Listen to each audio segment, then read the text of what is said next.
Bendiciones, hermanos, estamos con el último tema de esa enseñanza. Mi anhelo es de veras poder haber podido transmitir estos principios, pero sobre todo mi anhelo y mi necesidad es que crezcamos en la oración, que hagamos de la oración parte de nuestra vida y no simplemente un hecho en momentos difíciles. Así que regresaré de nuevo al texto donde Jesús está enseñando sobre la oración y dice de la siguiente manera: vosotros pues oraréis así: Padre nuestro que estás en los cielos, santificado sea tu nombre. Venga tu reino, hágase tu voluntad como en el cielo, así también en la tierra. El pan nuestro de cada día, dánoslo hoy, y perdona nuestras deudas, como también nosotros perdonamos nuestros deudores. Y no nos metas en tentación, mas líbranos del mal. Cuando Jesús está hablando de esta oración, lo he dicho varias veces, no está marcando una oración repetitiva, frases que hay que repetir, sino que están los principios de cómo nosotros debemos orar. Y llegamos a esta parte a la que yo le llamo la dependencia de los hijos de su padre.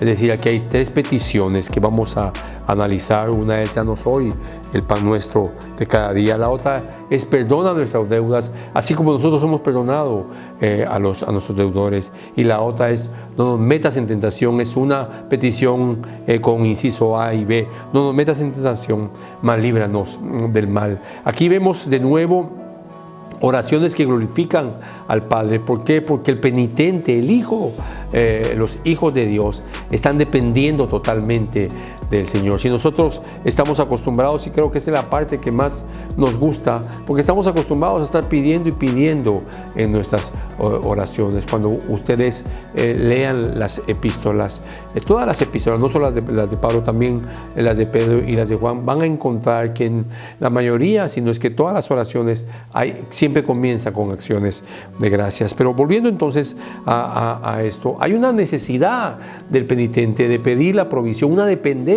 a Dios. No dependo de mi trabajo, no dependo de mi presupuesto, no dependo de lo que gano. El texto dice: el pan nuestro de cada día, dánoslo hoy. Insisto, es una petición en plural. No es: Señor, necesito para mí. Es una petición para plural donde pedimos por todos. Así que aquí muestra la necesidad de la provisión, porque reconoce la providencia de Dios. Porque nosotros al final lo único que debemos de hacer es reconocer que hasta el minuto que respiramos dependemos completamente de Dios. Lo que sucede es que no nos damos cuenta, no levantamos y pensamos que tenemos 50 años más de vida, y puede que algunos lo tengan, pero aún esos 50 años depende de la provisión de Dios. La petición de un hijo de que está glorificando a Dios es esta: una dependencia total de nuestro Dios. El pan nuestro de cada día, dánoslo hoy, es la porción que Dios tiene tabulada para cada uno de nosotros. No, Señor, dame lo de esta semana, sino que lo que yo necesito hoy. Aquí es donde entendemos esto, porque estoy leyendo en el verso 11, pero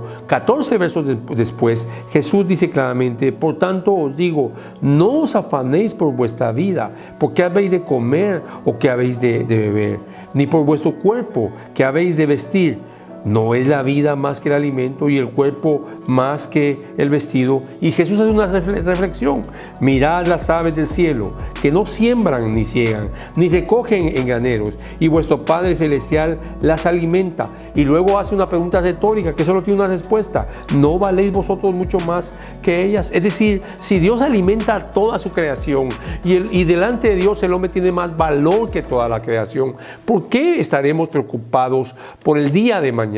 Cuando hoy estamos nosotros, terminaremos el día entendiendo y viendo la provisión constante de nuestro Padre, aunque Dios provee para toda su creación. Pero aquí no estamos hablando solamente de la creación, estamos hablando de aquellos que somos hijos del Señor. Así que es importante entender esta dependencia. Así que cuando oramos pedimos la porción de cada día, pero no la pedimos en singular. No es solo para nosotros, debemos de pedir incluso con moderación.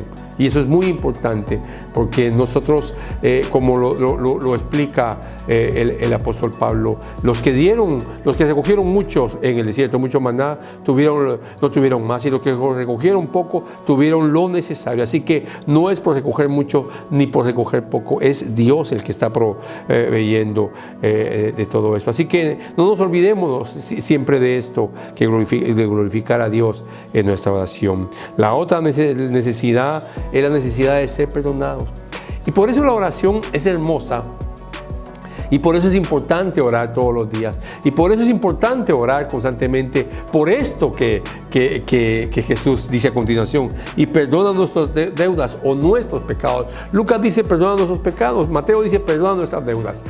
Es decir, el pecado es una deuda y es una deuda impagable. Y si nosotros solo tuviéramos un día de vida en la tierra con este cuerpo pecaminoso, pecamos y pecamos y pecamos. Creo que nosotros somos incapaces de pasar un solo minuto en la tierra sin pecar. Creo que no hay un hombre en la tierra que haya podido amar a Dios perfectamente por un minuto o glorificar a Dios con su santidad por un minuto. Así que no estamos hablando de un minuto, estamos hablando de 24 horas, o si quieren quitémosles 8 por aquellos que duermen mucho. Estamos hablando de 16 horas en las cuales no podemos ni siquiera pasar sin pecar. ¿Cuántos pecados cometemos? No hablemos de los pecados aquellos que ofenden a otros, hablemos de los pecados que directamente atentan contra la autoridad de Dios, la soberanía de Dios, la providencia de Dios, la gloria de Dios. Por eso necesitamos orar, porque nosotros somos pecadores, y aquí es donde nos acercamos a Dios con una necesidad de que nos perdona nuestros pecados, pero hay una condición: como nosotros hemos perdonado a los que nos ofenden. Lo que está haciendo la oración es también santificándonos, porque no nos podemos acercar y pedir perdón sin olvidarnos que también nosotros debemos de perdonar. La pregunta necesaria en esto es: ¿quién ha ofendido más a quién? ¿Nosotros a Dios o los que nos ofenden a nosotros? La respuesta es más que obvia. Nuestra deuda es una deuda impagable, y contra nosotros nadie tiene una deuda impagable. ¿Por qué razón? Porque nunca nadie ha pecado contra nosotros como nosotros hemos pecado contra Dios. Así que perdona nuestros pecados como también nosotros perdonamos a nuestros deudores. Y luego dice: no nos metas en tentación, mas líbranos del mal. No está sugiriendo el texto que Dios nos va a meter en tentación, pero sí está diciendo claramente en esa oración que la tentación es más poderosa que nosotros, y que el Hijo de Dios que entiende que no puede vivir solo en el mundo, luchando y enfrentando la tentación, sabiendo que tenemos un enemigo y que va a tentarnos en nuestras debilidades, y que también muchas veces esa tentación, en el contexto de todo el contexto de estos versos y también el de Lucas, no solo está hablando de una tentación de pecado, sino de ser probado. Señor, una petición: Señor, por favor, no permitas que yo al ser probado caiga en tentación y blasfeme contra tu nombre o me olvide de ti. Es una dependencia, necesitamos orar. ¿Por qué razón? Porque nosotros dependemos de Dios. Algunos se levantan todos los días y ni siquiera agradecen a Dios. Es tal nuestra ingratitud que somos probados con la vanidad y la vanagloria de estos días, que ni siquiera tenemos un corazón agradecido para darle gloria a Dios por la salud, por el día que nos ha dado, por la familia, por el trabajo, por la provisión. Insisto en la lectura: no nos metas en tentación, mas líbranos del mal. La verdad es que una mejor traducción sería: líbranos, como dice el griego, del malo o del maligno. En esa petición también estamos nosotros glorificando a Dios, porque reconocemos que no podemos, somos tan débiles que no podemos contra las fuerzas sobrenaturales, no podemos contra el reino de las tinieblas, pero tenemos un Dios poderoso, y su Hijo lo venció al reino de las tinieblas hace 2000 años. Por eso nuestras peticiones constantemente deben de ser esas. Y en Juan 17 Jesús hace esta oración: no te pido, Señor, que lo saques del mundo, pero te pido que los guardes del mundo. Así que es importante entender que así como Jesús pidió por nosotros, nosotros debemos pedir por nosotros, no solo por mí. Debo pedir cuando oro para que el Señor nos libre del maligno, por todos aquellos que son parte de mi familia en el Señor, que caminamos. Y si yo sé que hay gente o hermanos que están siendo derrotados por el reino de las tinieblas, cuánto más debo de interceder por ellos. Es la necesidad de ser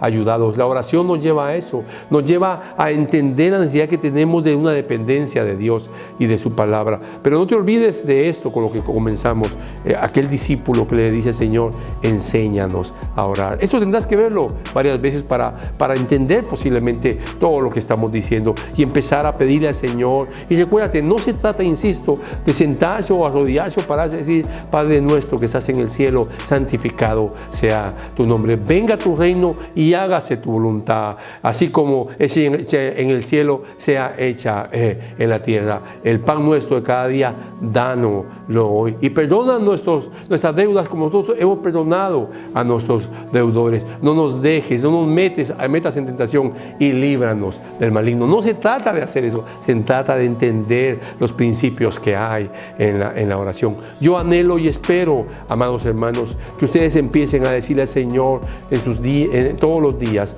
en sus devociones, enséñame a orar, y al mismo tiempo aprender con esta palabra que es vida y que es espíritu y que te dará la enseñanza correcta y la teología correcta de la oración. Bendiciones, hermanos.